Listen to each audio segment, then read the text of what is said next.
annabi sallallahu alaihi wasallama yake faɗi, ya ce mahaifinka zai tsaye da kai ya ce maka kai ɗa ne nagari mai ladabi da biyayya, Allah ya maka albarka, abinda nake so a yau ka ɗibo daga cikin sallolinka ka ƙara mini. Sai ka ce baban lallai ka yabe ni, Allah ya saka maka da alheri, kai ma uba ne nagari, amma yau abin ya fi ƙarfi na, wayyo Allah, sai ka sheka da gudu. Shine yau mai firul mar'u min akhihi wa ummihi wa abihi wa sahibatihi wa banihi. Matarka da kake runguma kana jin daɗi, kuna haɗuwa sheka za ka yi da gudu. Rannan duk wani rago kuɗin cefa ne ka yafe, ta kanka kake yi.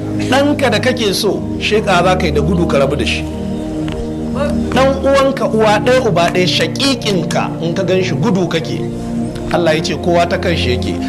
Annabawa gaba ɗaya jama'a, annabi ɗaya ne kawai ba ta kan shi yake ba, shine annabi Muhammad sallallahu alaihi wasallam. Dukkan annabawa tun daga babanmu Adam kowa zai ce ta kan shi yake. Annabi ya ce za a tattaru a je wurin Adam gaba ɗaya a ce to kai ne babanmu, muna aljanna kai ka dawo da mu duniya, yau gashi ta rikice. Sai ce lallai ku ya'ya ne na gari, amma ku rabu da ni ma wayyo Allah, nafsi ta kaina nake. Sai ya ce to aje wurin annabi Nuhu, shi ya fara wa'azi a duniyan nan. Aje annabi Nuhu kai wa'azi kai kaza, ya ce a ni ma ta kaina nake. Aje wurin Musa ya ce shi ma ta kan sheke, aje wurin Isa ya ce shi ma ta kan sheke. Annabi ya ce sai a sheko da gudu a zo gurin shi. Ana zuwa wurin shi ce dama sai ni wannan mukamin sallallahu alaihi wasallam. Shi yasa ya kai musulmi, dan Allah bai maka mutunci ba, Allah bai so ka ba da ka zama cikin al'ummar annabi Muhammad. Dan Allah sai a ce maka manzan Allah ya ce, sai ka ce baka yadda ba. Imamu Maliku kake bi, sai ka ce Tijjani kake bi, sai ka ce Gumi kake bi, sai ka ce kungiya kaza, sai ka ce imamu wane, ka zama arne, ka zama mushriki.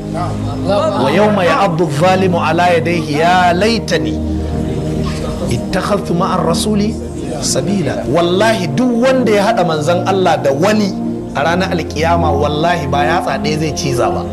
Allah ya ce yatsun zai cije gaba ɗaya, yana cewa na shiga uku, na lalace, na yi shirka, na hada manzon Allah da wani. Yadda Allah yake wahdahu la sharika lahu, haka manzon Allah yake wahdahu la sharika lahu fil ittiba'i, shi kadai ake bi.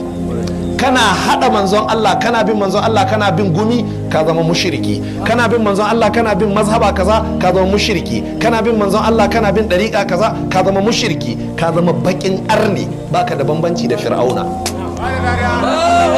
Saboda haka kowa ya kudurce, malamai tocila ce a hannunsu, haskawa jama'a suke bi.